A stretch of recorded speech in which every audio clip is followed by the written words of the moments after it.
You are seeing the birth of the last beast. The four kings have risen. What if I told you? You are watching the final prophecy unfold right now, not years from now, not someday, but this moment. And once it starts, there may be no way to stop it. You are seeing the birth of the last beast, and what comes next will change everything you think you know about global power. And the labor pains are shaking the whole world. What modern nation or alliance could be hiding behind its monstrous symbolism? Soon, we'll pull back the curtain on what those symbols may really represent. And according to the book of Daniel and the book of Revelation, when the beast rises, the world as we know it will never be the same. Have the four kings already risen? If they have, then time is shorter than anyone realizes. Next, you'll see how their shadow is stretching across continents. And if they have, what's their next move? Let's rewind to the Old Testament. The prophet Daniel had a dream. Not a normal dream. This one came straight from heaven, and it was terrifying. What Daniel saw wasn't just for his time, it was a warning for ours. And what Daniel saw could be the key to decoding what we're seeing today. Because some dreams aren't messages, they're warnings. And warnings mean something is dangerously close.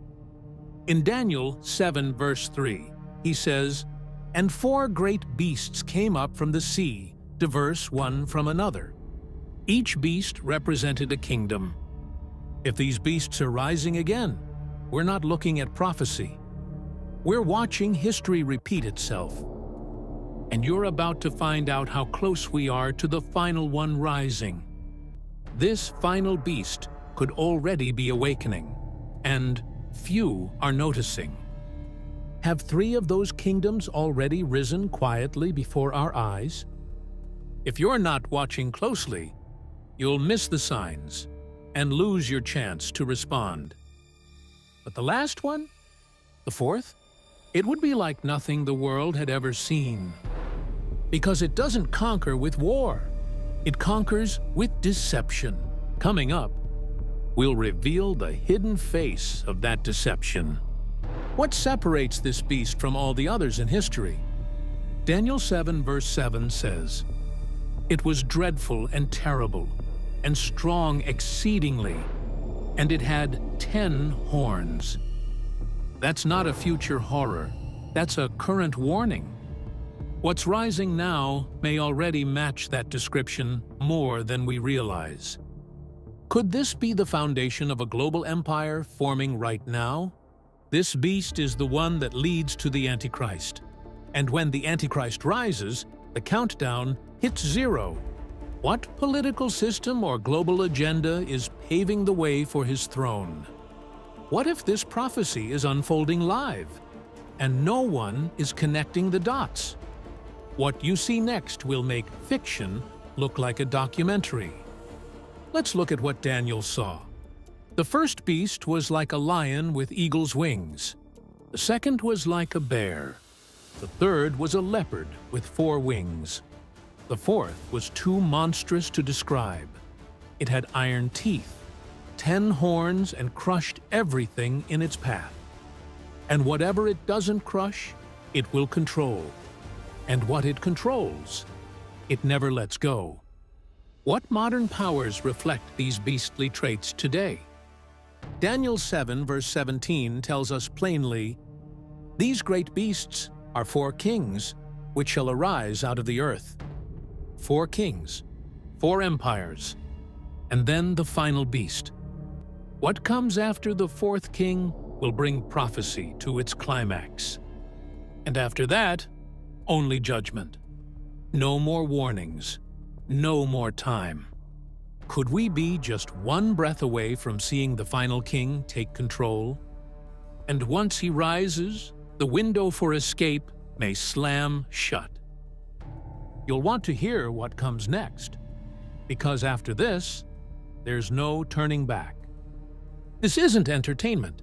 It's a lifeline. But here's where it gets intense. Some scholars believe these beasts aren't just ancient kingdoms. They're modern alliances, empires returning with new names, new borders, and new technology. Next, we'll expose who they may be and what they're planning behind the scenes. Already shaking hands, already signing deals, already laying traps. Are they speaking in front of the UN, shaking hands at summits, hiding in plain sight? They don't need to hide anymore. They know we're not looking. Let's break this down. Because if we don't, we might fall for the oldest trap in prophecy, thinking we still have time. But time doesn't pause for prophecy. It runs out. I want to be honest with you. There's a traditional way people have explained this, and it's been around for a long time. Most people think it's the right answer. But I don't think it is. I'll explain why. First, let me tell you about the traditional view, because you might have learned this explanation before. The traditional view says Chapter 2 and Chapter 7 are about the same empires. Remember that giant statue from Nebuchadnezzar's dream? The head and shoulders, chest and arms, belly and legs all stood for 4 empires: Babylon, Persia, Greece, and Rome. That's definitely true for Chapter 2. So, people ask, couldn't these 4 animals in Chapter 7 also stand for Babylon? Since Babylon often used lions as a symbol, Persia, Greece, and Rome? It sounds possible, but I don't think it works. Let me give you 4 reasons why this doesn't fit, and then I'll share a better explanation. First reason, the empires don't match the beasts. The history of those 4 empires doesn't match the details of these animals. There are some big differences. For example, Rome never had 10 rulers at once. The Roman Empire never had 10 horns. This one detail alone could flip centuries of prophetic interpretation upside down. Greece didn't start with 4 leaders. It started with 1 leader, Alexander the Great. But this beast has 4 heads from the beginning. There are other big differences too. And each one of those differences pushes us closer to a modern-day fulfillment. These aren't just symbols. They're warnings, and the target is us. And each difference could point to a prophecy meant for today, not ancient history.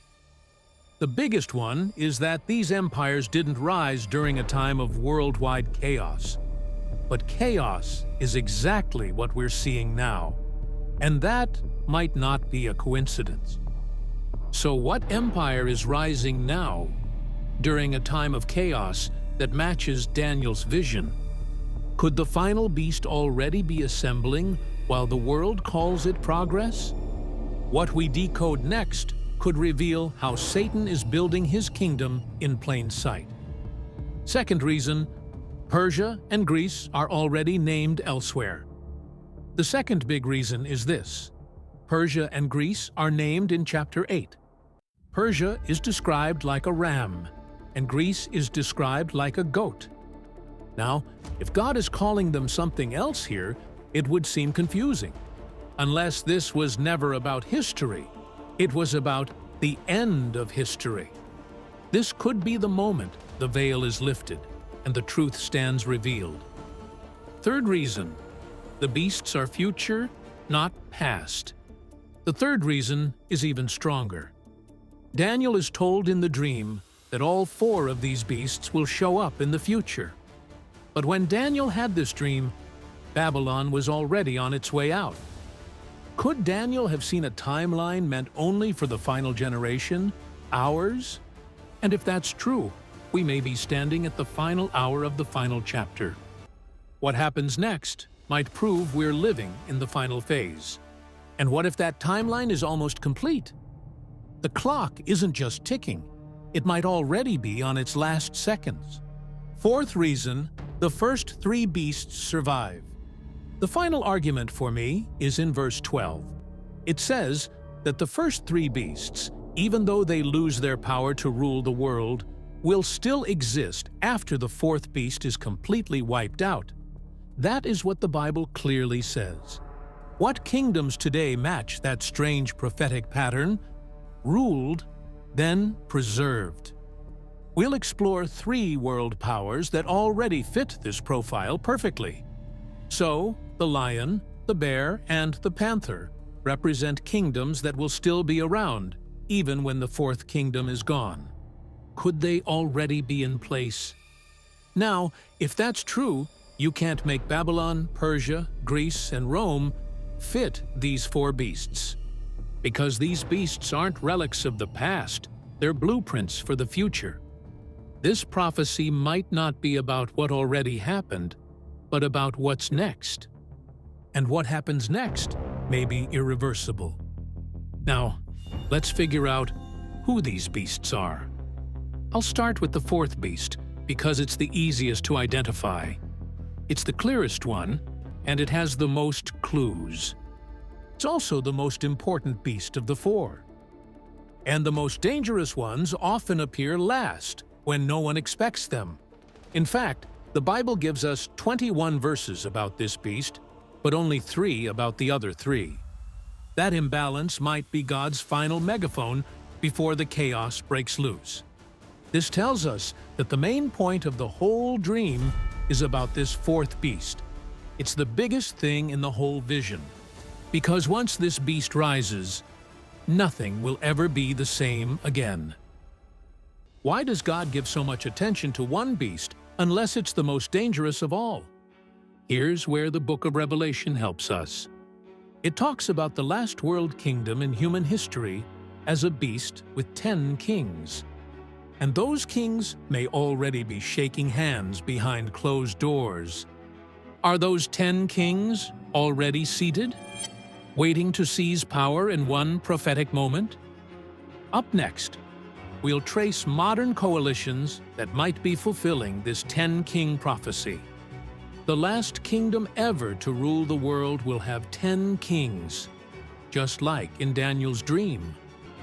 Could those 10 kings already be aligning behind the scenes for global control? If this alliance forms, it could trigger the final countdown to global tyranny. Does that sound familiar? Revelation also says something surprising. This last beast will take parts of the first 3 beasts. It will have a lion's mouth, a leopard's body, and a bear's feet. A Frankenstein empire stitched together from the world's darkest regimes. This means the last kingdom will have some of the same traits as the first 3 beasts. Revelation also tells us that out of those 10 horns, one will become the strongest. The moment one rises above the others, history will be rewritten in real time, and he won't wait long to strike. This horn will grow into the last world dictator. You're about to see how one man could take the whole world captive. Is the Antichrist already rising through the ranks while the world watches distracted? Could his power come through peace, but lead to destruction? And if peace is the weapon, who will see the war coming? Revelation even gives this dictator a name: Antichrist. Now, the word anti doesn't just mean against, it also means instead of. So, the Antichrist is someone who sets himself up as instead of Christ, the last world leader. This is not just an enemy, it's a counterfeit savior. And the world may not resist him, they may welcome him. If the world applauds him, who will oppose him? Could the most dangerous figure in history arrive with the world's applause? Could millions be deceived by someone who claims to offer peace, justice, and salvation? Especially if he offers solutions that feel like miracles. Miracles can be signs, or they can be traps. And when the miracles begin, will you be able to tell what's real? The Bible tells us that one day there will be a dictator who controls the entire world. This is the final part of world history. We are closer to the last chapter than anyone dares to admit. And that history could be entering its last chapter now. Time is no longer on our side, and we may already be turning the final page. This leader will rise to power through cruel and violent methods, crushing anyone who stands in the way. Resistance will come at a terrible cost. The puzzle is almost complete, and the picture is terrifying. That's why the fourth beast has iron teeth and brass claws. It's ruthless and powerful. Mark my words, at the end of time, there will be a kingdom with 10 rulers. And in a moment, you'll see why the world is already being shaped to fulfill that prophecy. Daniel tells us that out of 10 leaders, 3 will lose their power and be removed from their countries or states within the world empire. 3 will fall. Their removal might not come by vote, but by force. Which 3 world leaders will be removed, and what will replace them? The replacement may be far worse than the ones removed. Watch closely, because what replaces them will set the world on fire. Then one small leader, called the Little Horn, will rise up. This next moment will show why this little figure is the biggest threat to humanity. And his rise will look harmless until it's too late. He will look like the answer until he becomes the end. What makes this little horn so powerful that he topples empires? This leader will take over those 3 leaders first, then control the other 7, becoming a world dictator. When all 10 fall under one, prophecy will be fulfilled. And when he takes control, freedom may vanish overnight. The world may not notice freedom is gone until it's too late. Could this shift already be forming behind the scenes of global politics? Every news cycle may be part of the final countdown. When this happens, you'll know we are in the final part of human history. Soon, we'll reveal what signs mark the point of no return. And by the time we recognize the moment, it may be irreversible. Revelation also tells us that people will need a special number on their foreheads to go into a store and buy food. And the lines between worship and survival will blur forever. You'll soon have to choose between what feeds your soul and what feeds your stomach. This is the final beast that Daniel spoke about, and its shadow is already darkening global events. Revelation gives even more details about what Daniel saw. Are we already watching the beast take shape in today's headlines? If so, then prophecy is not a forecast, it's a current event. You'll want to pay attention, because the headlines may be prophecy in disguise. Now, I think it's pretty clear we've found the strange creature I call the griffin. This is the hybrid beast from Daniel's dream. A nightmare stitched from history and prophecy. What you're about to see is why this beast is more than a symbol. It's a system, and that system is already being built around us. But what hidden meaning is buried in this strange fusion of creatures? It's not the Roman Empire, because that's long gone. Instead, this is the final empire in world history, the peak of Satan's power. And this final empire will rise just before the return of Christ. If we're near its peak, we're also near the return. And the peak comes just before the fall. How close are we to seeing this empire rise in plain sight? What's next will help you recognize it when it finally appears. Satan will set up a human dictator to rule everything, and he may already be rehearsing behind the curtains of global power. Are we watching his final rehearsal and ignoring the warning? This next moment may reveal just how close we are to his first act. Will we recognize this dictator before it's too late? Honestly, I hope neither we nor our kids are alive when it happens. But what if we already are, and just don't see it yet? What if we're already standing in the shadow of the throne? You may not see the fire, but the smoke is everywhere. Sometimes prophecy doesn't knock, It slips in quietly. Now, I haven't pinpointed this exactly. I can't tell you which ruler or country this Antichrist will come from. He hasn't appeared yet. Or has he appeared quietly? And we just haven't noticed?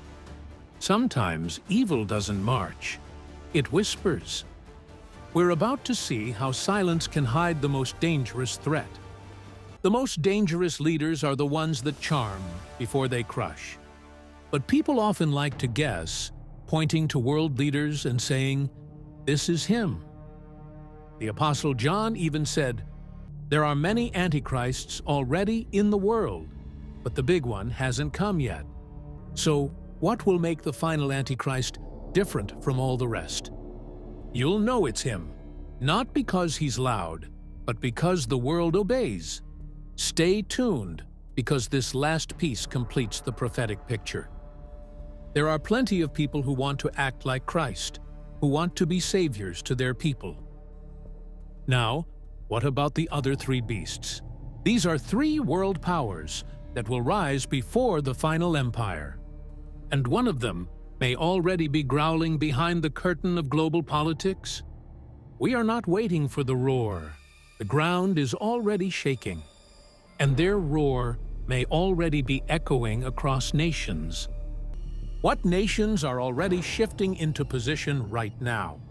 Let's follow the movement of these modern beasts step by step. They'll lose their strength, but still exist as nations when the last one appears.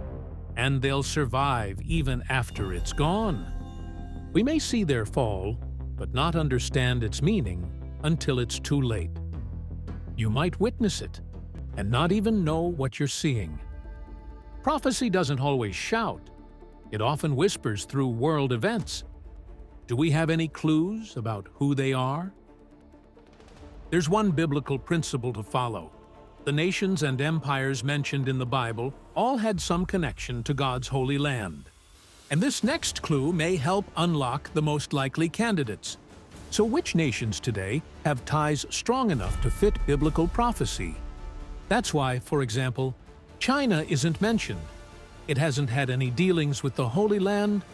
That's also why America isn't directly mentioned. So, we have to focus on nations that have had direct involvement with Jerusalem, Israel, or the Holy Land. The next few lines may show why the map of prophecy centers on one city, Jerusalem. Because if prophecy is repeating, we might already be caught inside its next chapter. Could modern conflicts over Jerusalem be the key to unlocking these identities? And could that key already be turning? And what unfolds there may shake the whole world. Babylon, Persia, Greece, and Rome fit this pattern, which is why they're in Daniel chapter 2. But are there modern nations or empires that match these symbols? Let's trace the fingerprints of these ancient powers into the modern world. Because if the past is repeating itself, we may already be caught in the pattern.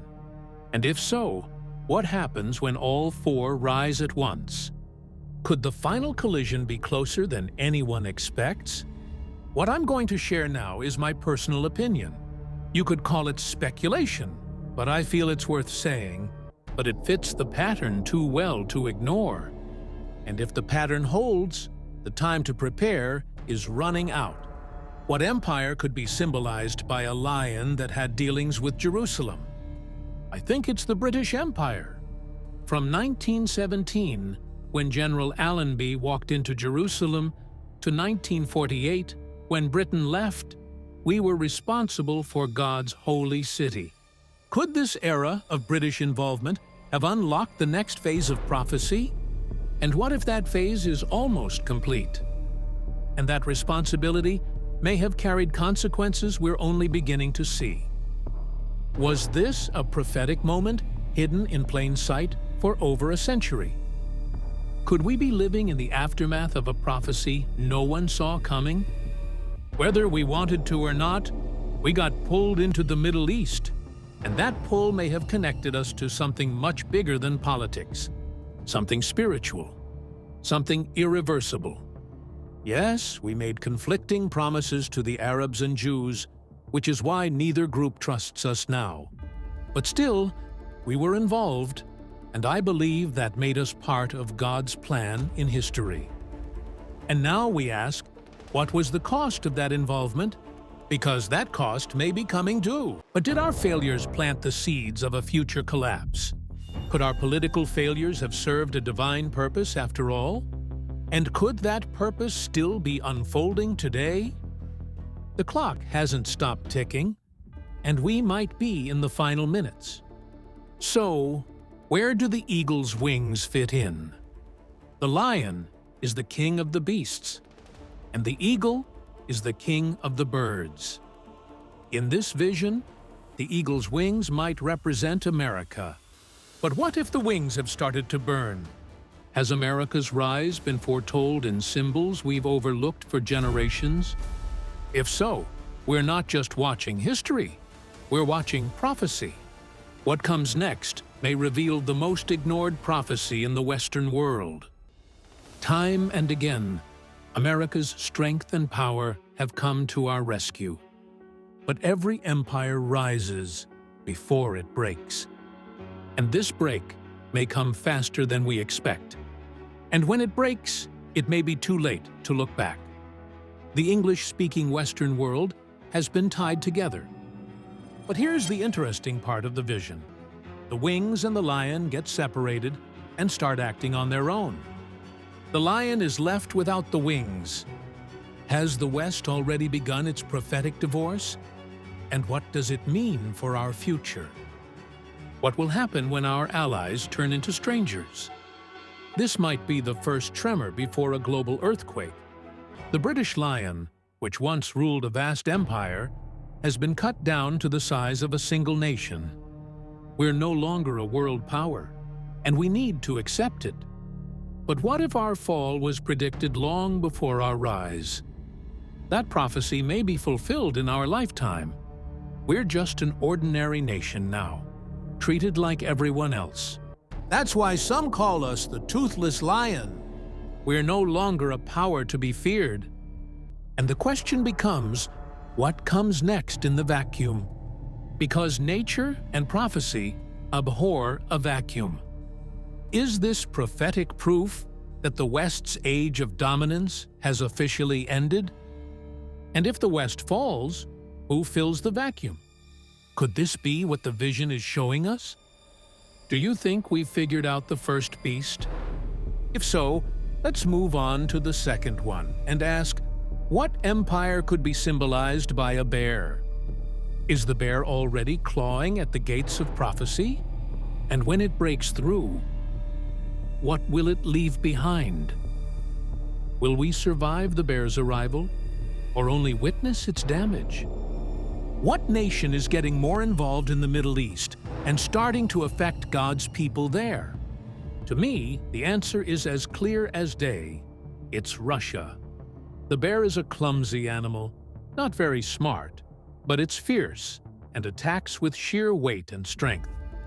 Could brute strength, not wisdom, be the next global threat?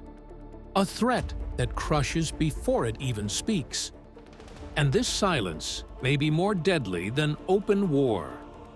Because silent power is often the deadliest kind.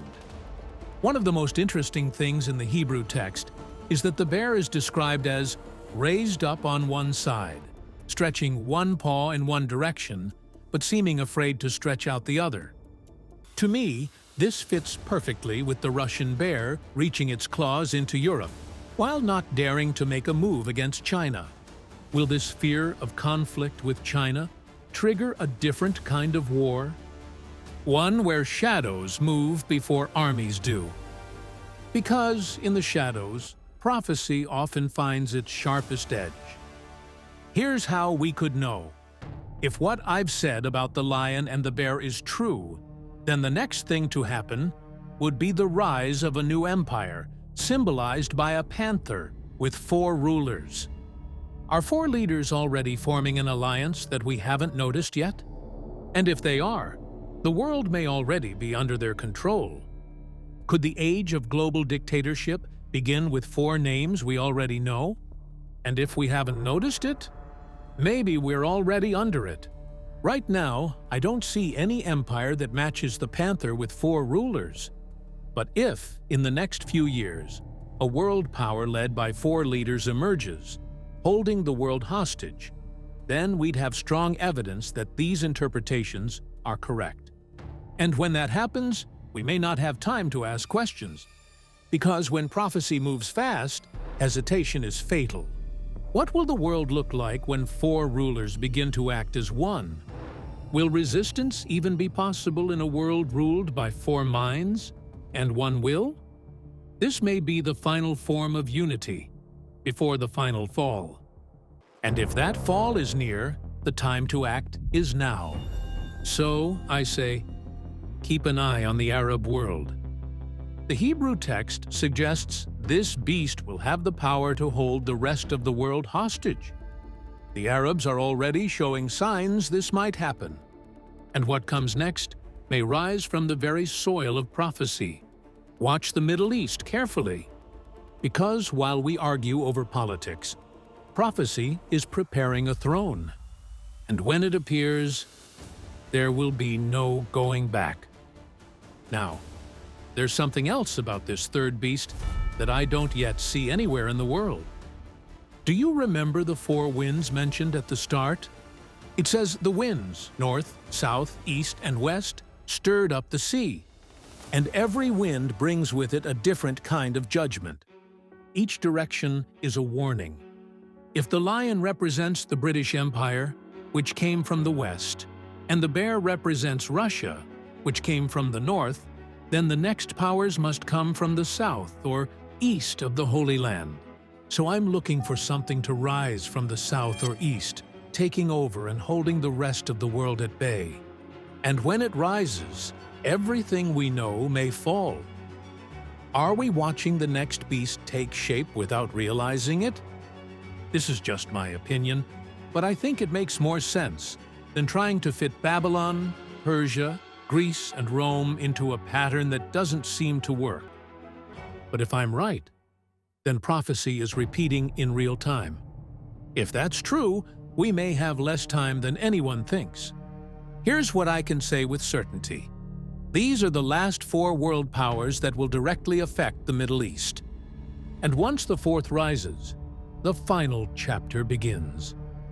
That chapter has already been written, and it ends with fire. You won't be able to hit pause when the trumpet sounds. Will their rise signal the last warning before Christ returns?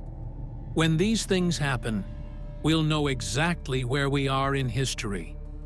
But will you recognize it in time, or only after it's too late?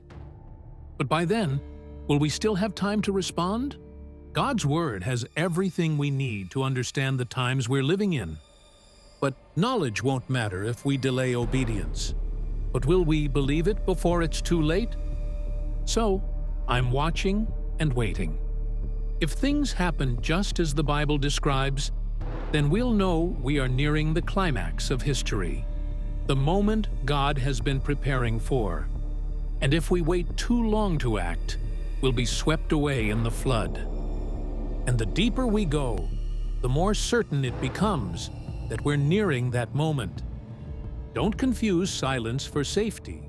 Judgment often comes quietly. And every delay may only be the silence before the trumpet. Look around. You've got global powers rising at the same time. Sound familiar? Revelation 13 verse 7 says, "And it was given unto him to make war with the saints, and power was given him over all kindreds and tongues and nations." This verse may be the most urgent forecast in all of Scripture. One leader, one voice, one beast, and one decision that will determine your eternity. And we may be closer to his unveiling than we ever imagined. Who will be the first global figure to demand absolute allegiance? And what happens the moment you refuse? What you do in that moment may determine your eternity. And by then, neutrality won't be an option, and the stage is already being set. The script is written, the actors are entering, The clock is ticking, and the final scene may have already begun. Here's where it gets even scarier. Daniel 7 verse 8 says, "I considered the horns, and behold, there came up among them another little horn. In this horn were eyes like the eyes of man, and a mouth speaking great things." This little horn may be the final tyrant, and he's already looking for his moment. This little horn is the Antichrist, and once he rises, nothing will ever be the same again. This is the moment when everything changes, forever. And the next phase will shake the foundations of the earth. Why is he called little at first? And how does he grow so fast? Because his power doesn't explode overnight. It seeps into everything, unnoticed. And that quiet rise may already be happening. Don't wait for headlines. The most dangerous shifts are silent. He rises out of the 10 horns. Who are the 10 leaders that must appear before him? And have some already emerged? The alliances we ignore might be the ones birthing the beast. Which means, before he appears, there will be 10 kings, 10 leaders, or 10 regions. Are we witnessing the setup of those 10 regions through new global alliances? And what if these alliances are already being solidified in the shadows? And then, a small voice. A leader who starts unnoticed. This voice may soon become the loudest on earth. And yet, every word he speaks will plant seeds of deception across the world. But quickly becomes the most powerful man on earth. Could he already be gaining influence behind closed doors? He speaks great things. He blasphemes God. And every blasphemy becomes a weapon against the souls of men. And those words may be wrapped in the language of peace and progress. What message will sound peaceful, but will secretly mock the God of heaven? And the world follows him, and those who resist may be the first to suffer.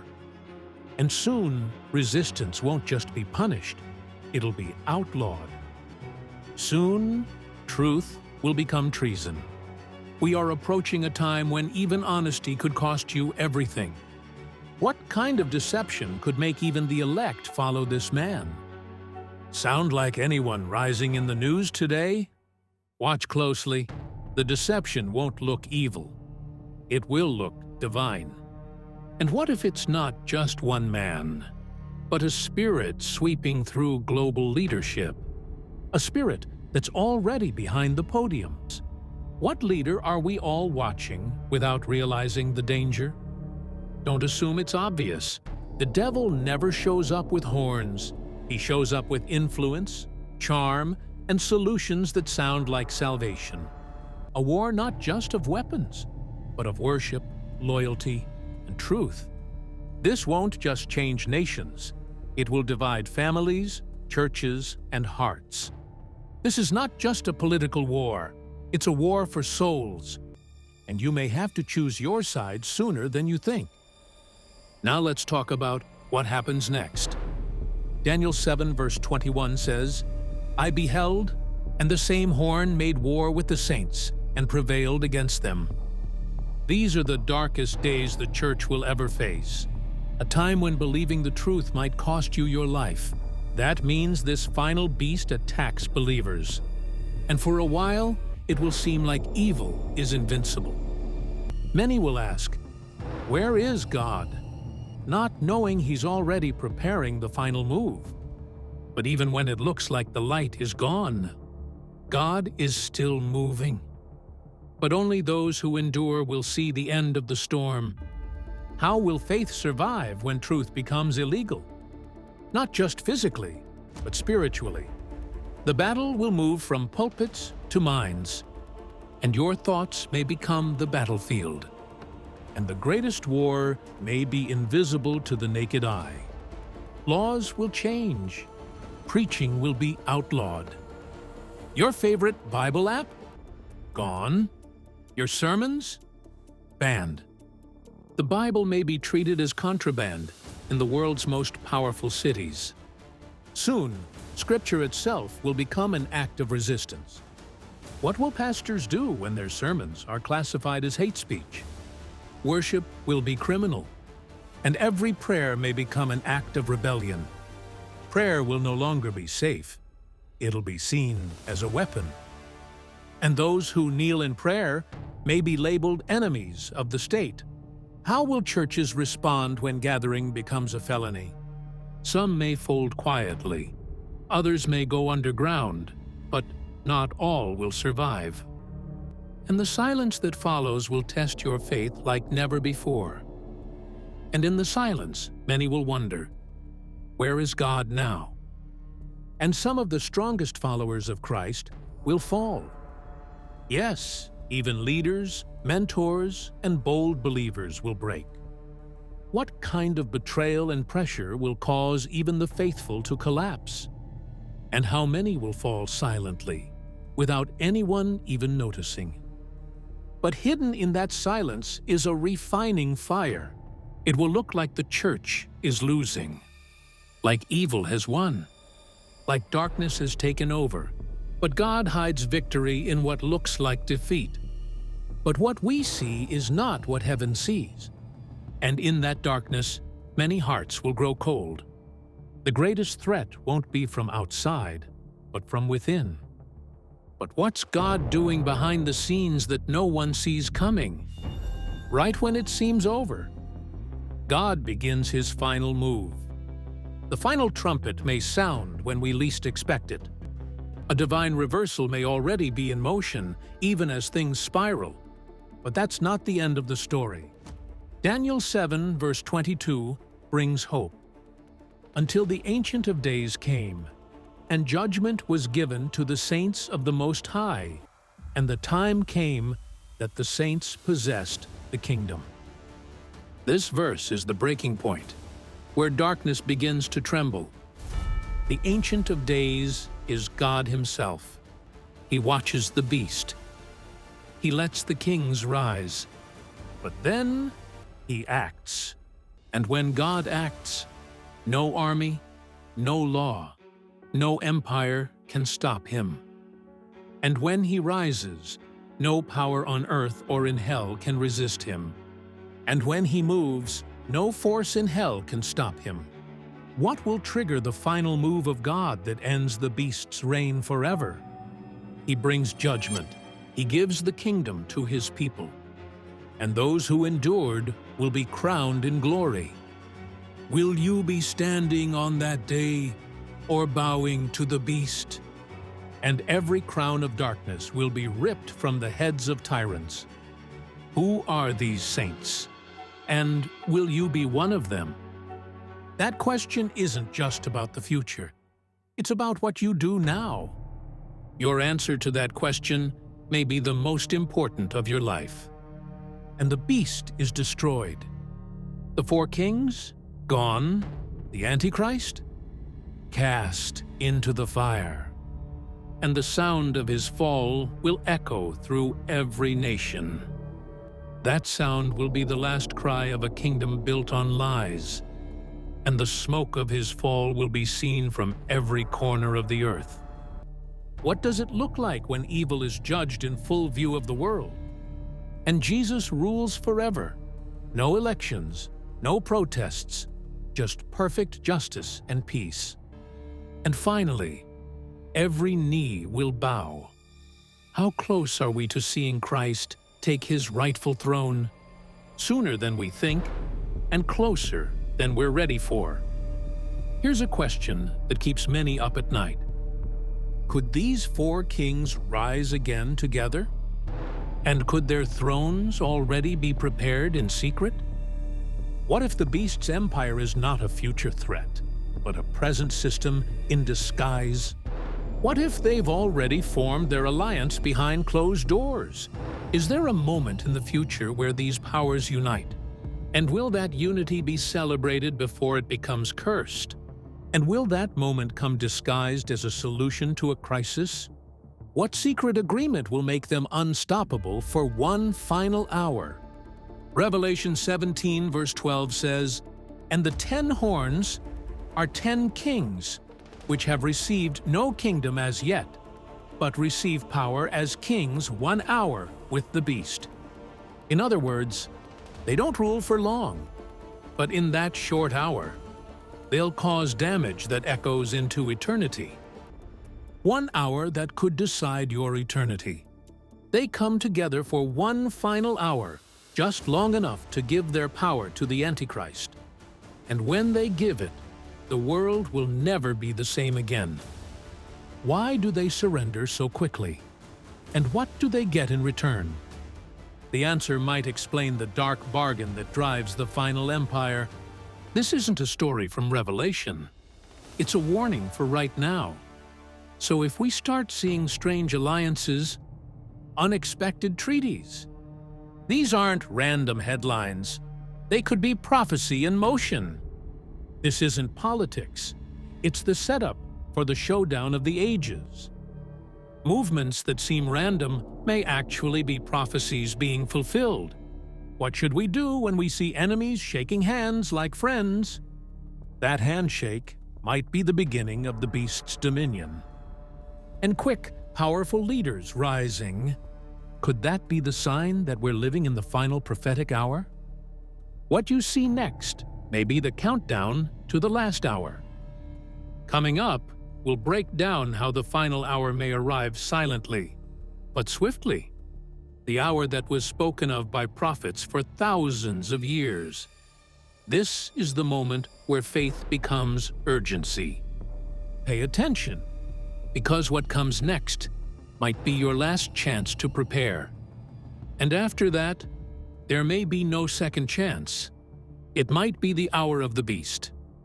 And if it is, then we are already living on borrowed time. And when that hour strikes, mercy may be the first thing to disappear. Once mercy is gone, judgment won't just knock. It will break the door down. You need to decide now which side of that judgment you'll stand on. You'll soon find out why the clock may only move forward from this point on. There is no rewind button when prophecy starts to roar. Revelation 17 verse 14 gives us the final showdown. "These shall make war with the Lamb, and the Lamb shall overcome them." You are about to witness the final rebellion and the final reckoning. This next moment reveals the greatest confrontation the world has ever known. Everything hinges on this clash. The fate of nations, the fate of souls. The beast and his kings will try to fight Jesus. Imagine the arrogance to challenge the King of all creation. It will be the biggest mistake in human history, and you'll see just how costly that mistake will be. We are about to see why evil's last stand will be its fastest fall. And their defeat will be swift, absolute, and public. You need to know where you stand before the fire falls. Why would they dare to challenge the King of Kings? And what drives them to try?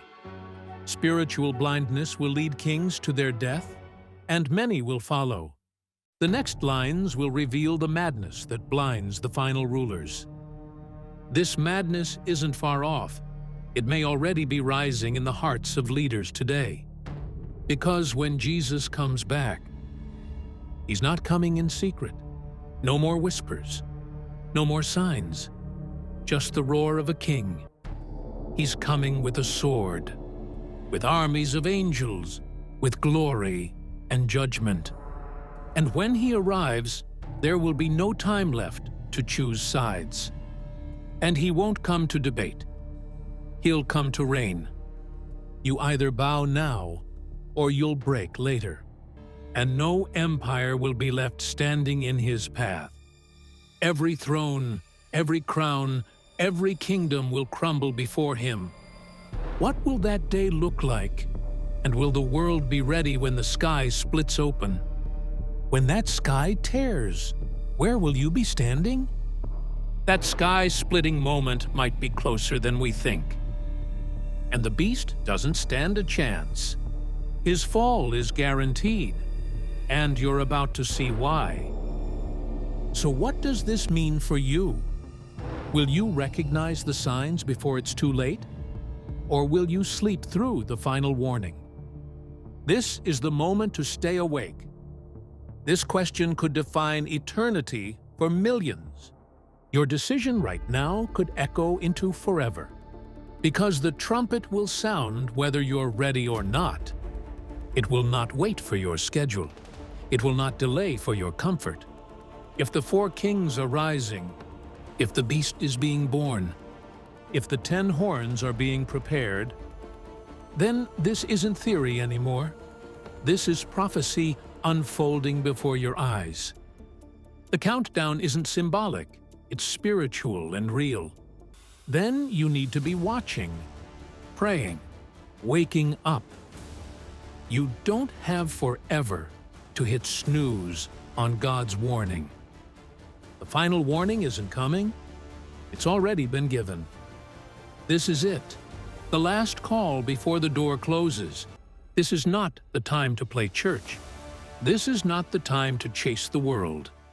Everything you cling to could be gone tomorrow. The cost of distraction could be eternal, and what's at stake is not just your peace, but your soul. And what's lost in distraction may never be regained. The hourglass doesn't refill once it's empty. This is the time to stand firm, eyes wide open, heart fully given to Jesus. Because compromise today leads to collapse tomorrow. Because the next sound you hear might be the roar of the beast or the return of the king. And when that sound breaks the silence, your choice will already be made. This choice will separate the awake from the asleep.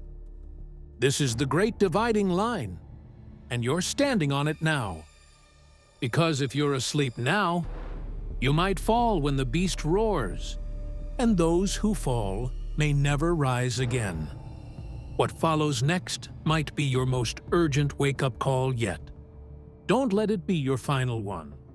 The world is changing, but behind every change, prophecy is breathing. Prophecy is unfolding. Beasts are rising, and with every breath of prophecy, your window to prepare gets smaller. But the king is coming, and he's coming not as a lamb, but as a lion. When the lion roars, only the faithful will stand. And no matter how powerful the Antichrist looks, no matter how strong the final beast appears, he will fall. His power has a limit. God's word already declared it. And that word has never failed. Not once. Daniel 7 verse 27 says, "And the kingdom and dominion shall be given to the people of the saints of the Most High." This isn't just hope. It's your inheritance. But only if you're ready to receive it when the sky splits. That's your future, if you're with Christ. So yes, you are watching the birth of the last beast. And yes, the 4 kings may have already risen. But don't be afraid. Be ready. Because fear flees when faith is awake. Because what comes next belongs to the faithful. And if you are His, you will overcome. Because Jesus wins. And His kingdom will never end. And that truth will never be shaken. But before it rises forever, everything false must fall. Many seem to be confused because they do not understand the book of Revelation. However, what if there was an animation showing the entire book? Well, we created that. And to watch that, click here.